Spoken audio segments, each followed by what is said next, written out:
Hello viewers, welcome back to my channel Annu's kitchen. ఈరోజు gongura tomato నిల్వ పచ్చడి ఎలా చేసుకోవాలో చూపించబోతున్నానండి.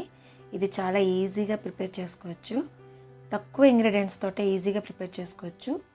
ఇంకా ఇది ఎక్కువ రోజులైతే నిల్వ ఉంటుందండి. చాలా రోజులు స్టోర్ చేసుకోవచ్చు మనం.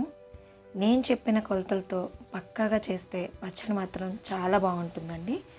ముందుగా ఒక పల్చటి క్లాత్ తీసుకొని గోంగూరనైతే ఒలిచి నీట్గా కడిగేసుకోవాలి. కడిగిన తర్వాత ఈ గోంగూర అంతా పలచగా పరిచి ఎండబెట్టుకోవాలి.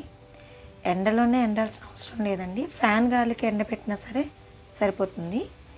కానీ వాటర్ లేకుండా బాగా ఎండిపోయేలా చూసుకోండి. ఎందుకంటే చిన్న తడి తగిలినా కూడా పచ్చడికి బూజు త్వరగా వచ్చేస్తుంది. ఇలా ఎండబెట్టుకుందాం. పక్కన ఒక ఆవాలు తీసుకుందామండి. ఒక హాఫ్ గ్లాస్ తీసుకున్నాను. కొలతల్లో చెప్పాలంటే 40 గ్రామ్స్ ఆవాలు తీసుకున్నాను. ఈ 40 గ్రామ్స్ ఆవాల్ని డ్రైగా రోస్ట్ చేసుకోవాలండి. కొంచెం సిమ్లో పెట్టుకొని డ్రై రోస్ట్ అయిపోయిన ఆవాల్ని పక్కకి తీసి పెట్టేసుకొని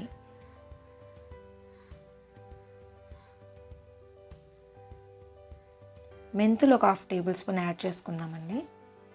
1/2 టేబుల్ స్పూన్ మెంతులు అయితే సరిపోతాయి. ఇవి కూడా కొంచెం వేగిపోయిన తర్వాత వీటిని పక్కన పెట్టేద్దాం. ఆయిల్ ఒక 2 టేబుల్ స్పూన్ ఆయిల్ యాడ్ చేశాను. ఇది వేయడం వల్ల గోంగూర వేసినప్పుడు మాడిపోకుండా ఉంటుంది, అందుకోసమని. నెక్స్ట్ ఎండబెట్టుకునే గోంగూరని ఇందులో యాడ్ చేస్తున్నాను. నేను 10 కట్టల గోంగూర అయితే తీసుకున్నానండి ఈ గోంగూర పచ్చడి చేయడం కోసం.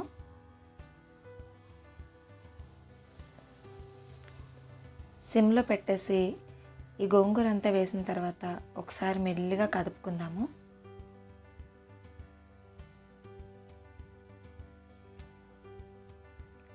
మూత పెట్టేస్తే ఒక 2 నిమిషాలకి గోంగూర దగ్గరికి అయిపోతుంది.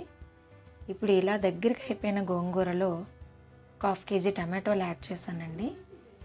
8 టమాటోలు.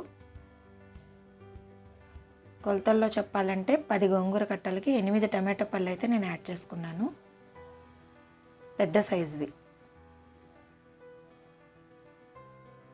ఇప్పుడు ఇవి బాగా మగ్గిపోయండి. మీరు కావాలంటే ఇంకా ఎక్కువ క్వాంటిటీ కూడా చేసుకోవచ్చు.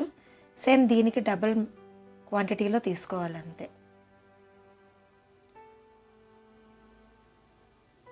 ఇది రుబ్బాల్సిన అవసరం లేదు కాబట్టి సిమ్లోనే పెట్టి చేసుకోవాలండి. సిమ్లో పెట్టడం వల్ల మనం ఎక్కువ కదుపుతూ ఉంటే అది త్వరగా దగ్గరికి మగ్గినట్టుగా అయిపోతుంది.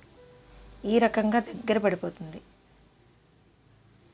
ఇలా దగ్గర పడిందంటే మనకి ఇంకా పచ్చడి రుబ్బుకోవాల్సిన పని ఉండదు కదా, చాలా బాగా అనిపిస్తుంది మనకి. ఇప్పుడు ఇందులో ఒక 10 టేబుల్ స్పూన్ వరకు సాల్ట్ యాడ్ చేసుకున్నానండి. ఒక గ్లాస్ ఆవాల పొడి యాడ్ చేసుకున్నాను. ఇందాక తీసుకున్న 40 గ్రామ్స్ ఆవాలు, 1 టేబుల్ స్పూన్ మెంతులు, రెండు కలిపి మిక్స్ చేసేసాను. మిక్సీ రెండు కలిపి చేసి ఇందులో యాడ్ చేశానండి. ఇవి రెండు బాగా కలిసిపోయిన తర్వాత ఇందులోకైతే మనం కారం తీసుకోవాలి. ఏ గ్లాస్తో అయితే ఆవాల పొడి సాల్ట్ వేసానో అదే గ్లాస్తో 1 గ్లాస్ కారం యాడ్ చేసుకున్నాను. మీరు కారం ఎక్కువ తినే వాళ్ళైతే ఇంకొక 1/2 గ్లాస్ కారం అయితే యాడ్ చేసుకోవచ్చు. యాక్చువల్గా ఈ పచ్చడిని రోట్లో రుబ్బుకునేవారు, చాలా బాగుండేది. ఇప్పుడు మనం రోళ్ళు అవి వాడట్లేదు కాబట్టి మిక్సీలో వేసుకుంటే టేస్ట్ అనిపించదు. అందుకే ఇలా సిమ్లో పెట్టి దగ్గరికి కలుపుకుంటూ ఉండడం వల్ల పచ్చడి ఆటోమేటిక్గా రోట్లో రుబ్బినట్టుగానే మెత్తగా అయిపోతుంది.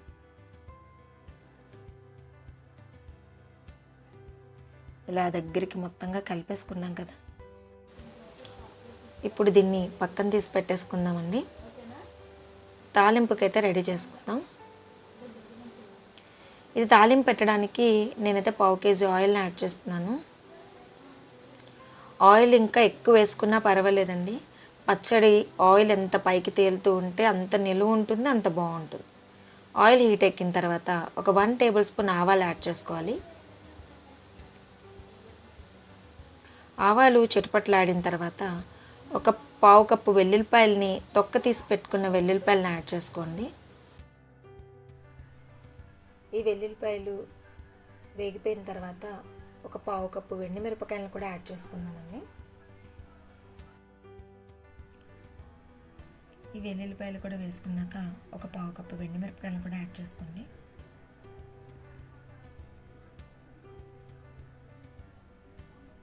కొంచెం జీలకర్ర కూడా యాడ్ చేసుకోండి. ఇవన్నీ బాగా వేగిపోయి తాలింపు రెడీ అయిపోయింది. ఫైనల్గా కొంచెం ఇంగువ, ఒక పావు టేబుల్ స్పూన్ ఇంగువని అయితే యాడ్ చేస్తున్నానండి.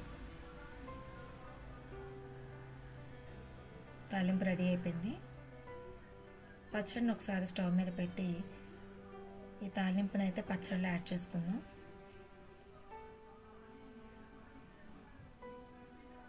ఒక్క నిమిషం సిమ్లోనే దీన్ని దగ్గరికి కలుపుకున్నామండి, ఒక 2 నిమిషాలు. ఇలా కలుపుకోవడం వల్ల తాలింపు అంతా పచ్చడికి బాగా పడుతుంది. అంతేనండి, ఇంకా ఒకసారి కలిపేసుకుంటే పచ్చడి అయితే రెడీ అయిపోయింది మనకి. ఇంకా దీంట్లో వేరే ఏం అవసరం లేదు. చల్లారిన తర్వాత ఒక గాజు బౌల్లోకి తీసి స్టోర్ చేసుకోవడమేనండి మీరు. అంతేనండి, టేస్టీ గోంగూర పచ్చడి అయితే రెడీ అయిపోయింది. ఇప్పుడు దీన్ని వేడి వేడి అన్నంలోకి కొంచెం నెయ్యి యాడ్ చేసుకొని ఈ గోంగూర పచ్చడి వేసుకొని తింటే చాలా బాగుంటుంది. మీరు కూడా ఒకసారి ట్రై చేసి చూడండి. పచ్చడిని ఒకసారి చేసి ఎలా ఉందో కామెంట్ చేయండి. ఈ వీడియో కనుక మీకు నచ్చినట్టయితే లైక్ చేసి సబ్స్క్రైబ్ చేసుకోవడం మర్చిపోకండి.